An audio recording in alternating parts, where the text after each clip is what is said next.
오늘 하나님께서는 제게 감동을 주셔서 정말 아름다운 하나님의 자녀가 되는 그 길을 열어주시는데, 그것은 온유를 넘어서는 온유한 사람 되는 겁니다. 겸손을 능가하는 겸손한 사람이 되는 것입니다. 온유한 자는 복이 있나니. 근데 그 온유한 자는 굴종적인, 막 그 앞에 절절 매는 굴종적인,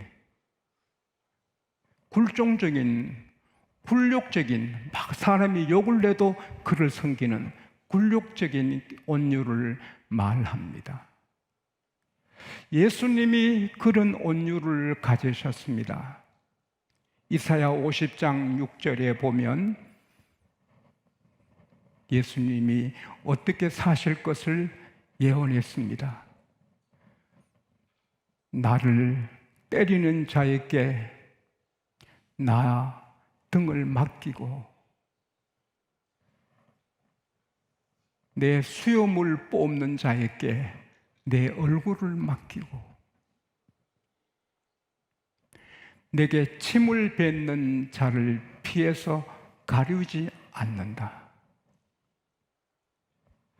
예수님께서는 마가복음 15장 16절 이하에, 마태복음 27장 27절 이하에 보면 그대로 다 사시거든요. 로마 군인들이 예수님을 끌고 와서는 온 군인들을 다 모읍니다.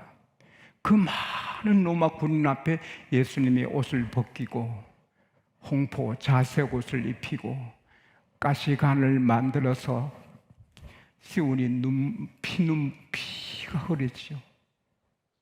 그리고는 갈대를 꺾어다가 손에 쥐고 그냥 그 앞에 희롱하고 격려했다가 엎드렸다가 얼굴에 침을 뱉었다가 뺨을 쳤다가 너가 이스라엘 왕이냐? 너가 선지자 노릇해라. 너를 치는 내가 누구냐? 또 수건으로 눈을 가리고 때리면서 이 예수야, 너 때린 내가 누구냐? 저는 이 말씀 준비하다가 많이 울었습니다. 죄송합니다. 주님 죄송합니다. 나 구원해 주시려고 이렇게 모욕을 당하시고 많이 울었습니다. 죄송합니다. 예수님께서는 굴욕적이고 굴종적인 겸손으로 그렇게 해롱을 받습니다. 왜? 그래야 여러분과 제가 지옥에서 천국으로 마귀의 정에서 하나님의 자녀로 구원받기 때문에 침뱉음, 뺨, 그리고 채찍에 맞으셔야 우리 병이, 제 폐암이 낫듯이 여러분 병이 낫고, 할렐루야. 그래서 주님이 채찍에 그냥 맡기고 피하지 않으신 겁니다. 십자가에 달 때도 흉악한 강도 둘 가운데 세우니 예수님이 흉악한 강도보다 더 대표적인 죄인이 됩니다. 그것을 참고, 굴욕을 참고 겸손한 상태를 유지합니다. 그것을 바라보는 하나님도 굴욕적입니다. 굴종적입니다. 여러분, 내 아들을 누가 때리면 내가 얼마나 힘들어요. 하나님의 아들이 맞고 침뱉음 받을 때 만주의 주, 만왕양 우주의 주인이신 주님이 얼마나 힘들어요. 당장 벼락 내려 죽이고 싶지만 여러분과 저를 살리기에 그 굴욕을, 모욕을 하나님이 참으신 거예요. 그게 온유거든요. 그냥 이것도 겸손이지만 그걸 넘어서 굴욕적이고 굴종적인, 영어로 더미크는 막 이거 그 앞에 그냥 굴욕적이고 굴종적인 온유를 말하거든요. 그냥 겸손이 아니고 상대 앞에 내가 굴욕적이고 창피한 모욕을 받아도 끝까지 겸손한 거지요. 그게 그리스도인의 겸손이지요. 오늘 본문의 온유는 겸손을 능가하고 말로 표현하지 못할 굴욕적이고 굴종적인 겸손입니다. 누구 앞에서도. 이것은 하나님 앞에도 우선 굴욕적이고 굴종적이고 뭐예요? 하나님이 안 도와주시면 나는 설 수 없고 하나님이 도와주지 않으면 나는 살 수도 없습니다. 100% 하나님 때문에 삽니다. 이게 겸손이거든요. 그래서 예배를 목숨 걸고 새벽 기도를 죽자 살자 하고 11조를 주일 성수를 죽자 살자 하고 자기의 그 무슨 권리가 없어요. 굴욕적이에요. 굴욕적. 무조건 선악과 먹을까 말까 생각도 못해요. 무조건 안 먹는 거예요. 그런 겸손한 사람, 굴종적으로 겸손한 사람을 하나님이 이뻐하신다는 거예요. 왜? 자기를 파악하니까. 하나님은 창조주, 정nhân 자, 높이고 낮추고 살리고 죽이고 부유하게 가난하게 존귀하게 천행하는 거 하나님뿐이니 나는 하나님께 굴욕적이라도 되는 거예요. 창세기 15장 누가복음 15장 11절에서 32절에 두 아들이 나오잖아요. 둘째 아들이 아버지 잔소리가 귀찮고 아버지 품을 벗어나고 싶어서 자기 재산 몫을 막 강청해서 받아가지고 급하게 다 부동산을 처리해서 돈을 모아서 누가복음 15장 13절에 보면 먼 나라로 가버려요. 아버지 없어도 살고 아버지 없으면 더 좋고 아버지 간섭 없으면 더 좋고 나는 더 행복하게 살 수 있다고. 이 아버지 앞에 겸손도 아니고 교만이지요. 아예 아버지 간섭 못하는 먼 나라로 갔어요. 그러나 거기 자기 혼자 가면 잘 살고 성공하고 행복할 줄 알았는데 망해서 결국 돼지치기 직원이 되지요.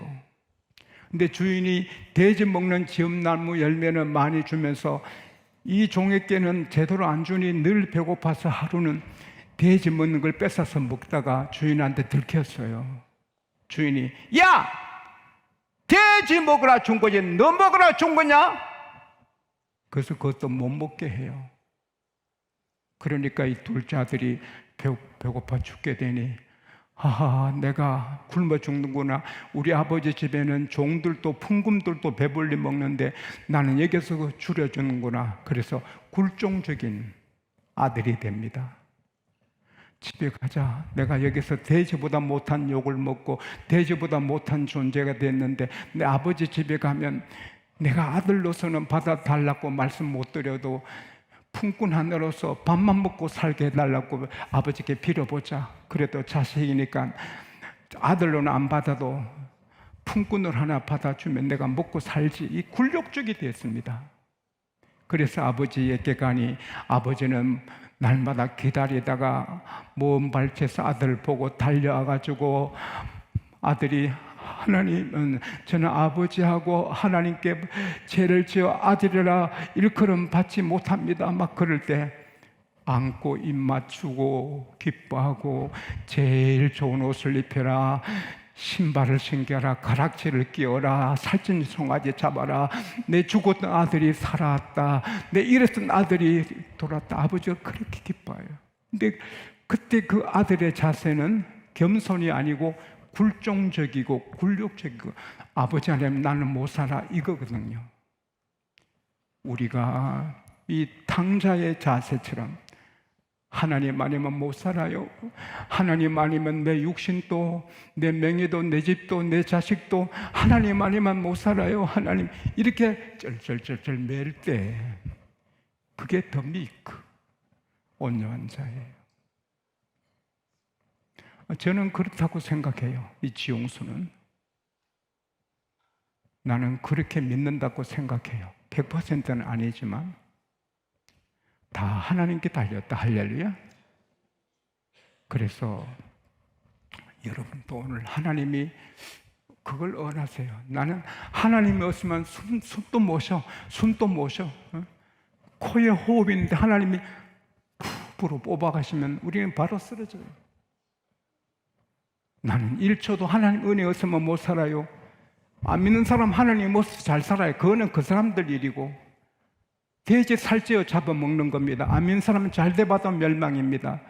우리는 하나님의 자녀인데 쩔쩔쩔 매면서 예배하고 쩔쩔쩔 매면서 순종하고 하나님 하를 때 하나님이 이뻐하시고 책임져 주시거든. 사람을 섬길 때도 장로님이지만 집사님을 더 섬기고, 목사지만 전도사님을 더 섬기고, 나이 많지만 젊은 사람을 더 섬기고, 내가 사장이지만 말단 사원을 더 섬기고, 내가 병원장이지만 간호사님들을 섬기고, 그게 굴종적인 섬김이거든요. 그러면 복을 받거든요. 예수님께서 요한복음 13장 1절에서 쭉 나가보면 이제 그 세상을 떠나시게 됐어요. 그래서는 저녁 드시다가 겉옷을 벗으시고 수건을 허리에 동이시고 이제 제 아들이 발을 하나하나 씻어갑니다. 이거 굴종적인 거예요. 종이 주인의 발을 씻잖아요. 예수님이 종이 돼서 제 아들의 발을, 이 굴종적인 거예요. 그 베드로가 주여 내 발 못 씻습니다. 베드로야 지금 모르지만 이후에 알게 된다. 아니요 못 씻어요. 그러면 너 나와 상관없다. 그러면 손 머리 다 씻어주세요. 목욕한 자는 이미 깨끗해서 발만 씻으면 된다. 여러분 퇴근하면서 목욕에 왔는데 또 샤워할 필요 없잖아요. 오고 가고 하는 길에 또 발은 또 냄새 나니까 발은 씻고 침대에 들어가야지요. 그리고 예수께서 다시 옷을 입으시고 말합니다. 내가 한 일을 생각해 봤느냐? 너희들이 나를 주라 선생이라 하는데 맞다. 내가 너희들의 주고 선생이다. 그럼 왜 내가 이렇게 했느냐? 너희들도 나같이 하라고 본을 보였노라. 내가 선생이고 주인인데 너 발을 씻었듯이 너희들도 그렇게 하라. 따라합시다. 이것을 알고 행하면 복이 있으리라. 사람은 자꾸 교만해지려 하거든요. 내가 최고가 되고 내가 헤게모니를 잡고 내가 마음대로 해보고 싶고, 그게 마귀거든요. 그게. 그래서 천사장이 그렇게 마음 먹다가 마귀가 되잖아요. 세베대 아들은 야고보 요한인데 이 세베대 아들 야고보 요한을 데리고 어머니 가서 예수님 앞에 절하고 뭘 구하는가? 주님 나라에서 내 두 아들 하나는 우편에 하나는 좌편에 두시면 좋겠어요. 너가 너 구하는 걸 모르는구나. 요한아 야고보야 내가 마시는 잔을 너가 마실 수 있니? 예. 십자가를 모르고 내 잔을 마셔도 내 좌우편에 앉게 하는 것은 하나님이 정하신 사람이 앉는다. 그리고는 열 제자가 하하를 냅니다. 저들이 뭔데 예수님 우편에 저편에 저 둘이 앉게 하냐 하하를 내는데 주님께서 얘들아 이방 사람들은 건세 잡은 사람들이 건세를 부리고 사람을 부리지만 하나님 나라는 그렇지 않다. 높고자 하면 낮아진다. 섬김 받고자 하면 섬기는 종이 되어야 된다. 내가 온 것은 마태복음 20장 28절에 내가 온 것은 섬김을 받으러 한 것이 아니라 도리어 섬기려 하고 내 목숨을 대성물로 주려 함이라. 예수님은 제자들을 섬기고 가늠하다가 현장에 붙잡힌 자를 섬기고 남편 5번 바꾸고 지금 다른 남자 몰래 데리고 사는 그 여자를 구원하려고 굴욕적으로 섬기고 때학빛 기다리고 사람을 살리기 위해서 굴종적으로 예수님이 섬겼잖아요. 또 우리가 교회에서 목사가 됐다고, 장로가 됐다고, 건사가 됐다고 의시되는 건 마귀에게 쓰이는 종이 되는 거예요. 하나님이 세워주실수록 더 겸손히. 할렐루야. 교회 크다고 조금 의시되면 바가지 덮어쓰게 하잖아요. 하나님이 오물을 덮어쓰게 만들어요. 겸손하면 그런 일이 없어져요.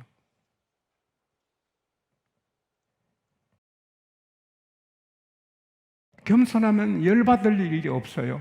예수님께서 혼인잔치에 참석했는데 사람들이 보니까 모두 그 자리가 1번, 2번, 3번, 4번 있잖아요.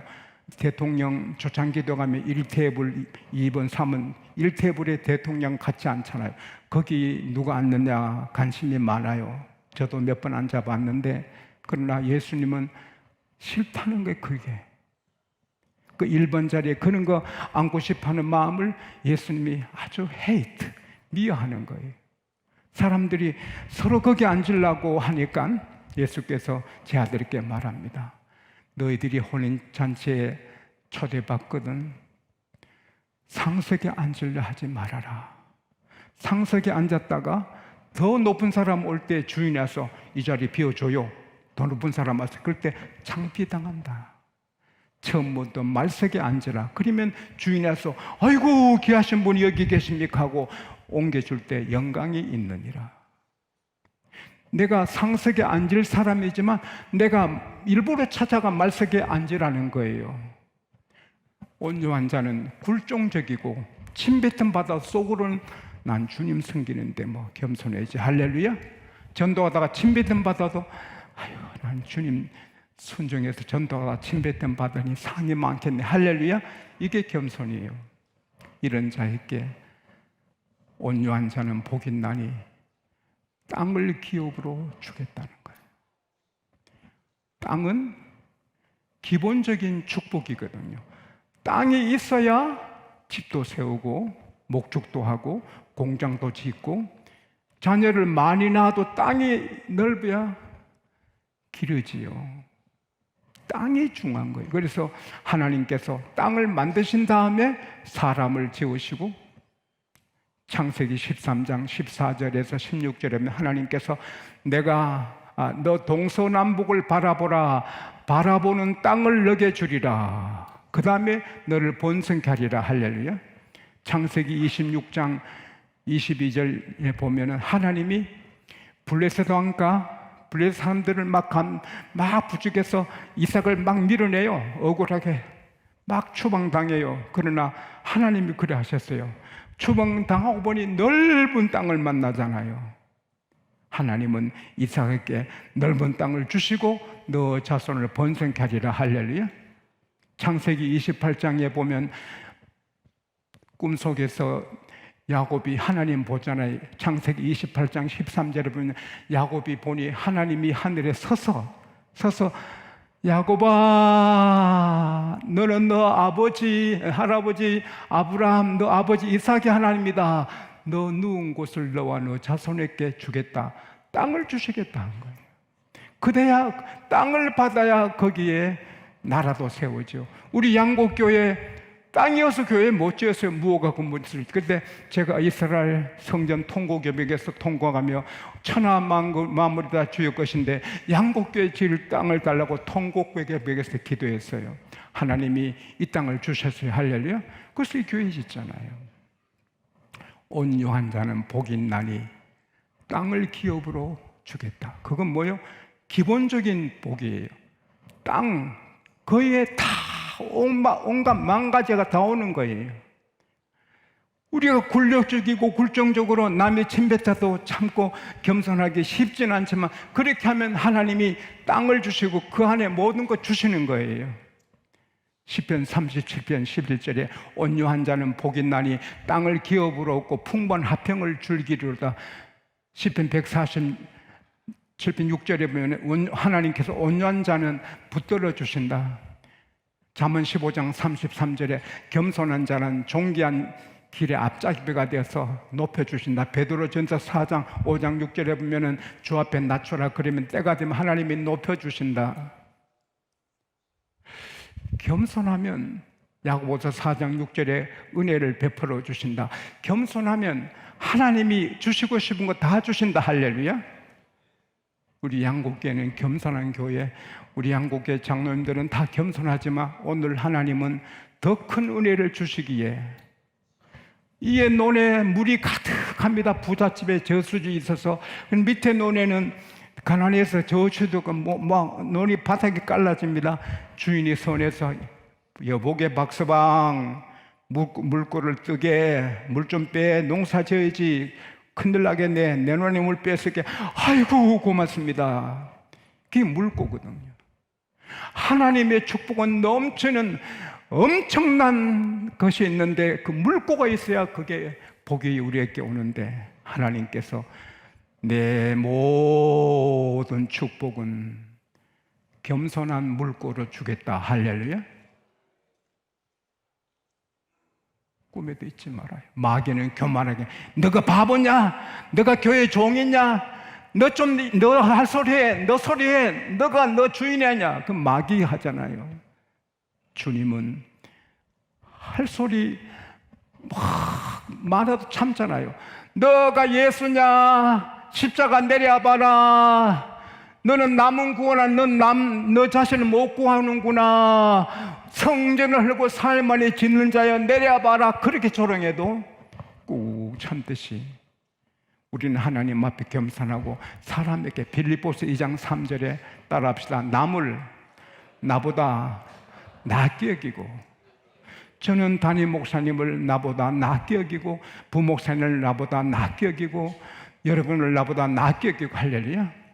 내가 더 많은 것을 얻었고 지식이 있고 많아도 남을 나보다 더 낫게 여기고 그게 겸손이거든요.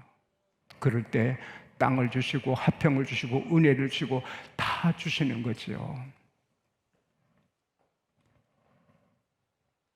프랭클린, 벤자민, 그분은 굉장한 인물이죠. 초대 대통령이 될 분인데 워싱턴 대통령이 되실 때 너무 노쇠해서 그 다음에 돌아가셔서 대통령이 못 됐어요. 훌륭한 분이죠. 그분이 젊었을 때 귀하신 선배님 찾아가서 교훈을 받았어요. 오늘 감사합니다. 귀한 말씀 고맙습니다. 안녕히 계십시오. 돌아서 나오다가 이게 그게 낮아서 쾅 부딪혔어요. 아이고 그렇게 말했어요. 아유. 그래도 그 존경하는 선배 앞에서 괜찮습니다. 그때 선배님이 미안하네 하지 않고 오늘 나를 찾아와서 얻은 최고의 수확은 오늘 그 머리를 부딪힌 것이네. 앞으로 높아지고 사람들이 존경할 때 이거 생각하게. 머리 들면 부딪히네. 평생에 겸손하게. 그래서 그는 큰 성공하지 않아요? 필의 짐을 만들고 다초점 만들고 가로등을 만들고 위대한 과학자가 되고 미국 독립선언서를 쓰고 미국 건국의 아버지라 불림받고 어디 가도 막 존경하잖아요. 딱 부딪힌 거 생각하고 겸손하니 그 명예 그 계속 이어지잖아요. 성 어거스틴에게 어떤 분이 와서 선생님, 기독교 신앙에 제일 중요한 게 뭡니까? 겸손입니다. 두 번째는요, 겸손입니다. 세 번째는요, 겸손입니다. 그것도 우리 노력으로만 안 됩니다. 갈라디아서 5장 20절, 21절 보면 22절, 23절 보면 성령 열매 8번째가 온유함입니다. 성령 충만하면 온유하게 됩니다. 할렐루야.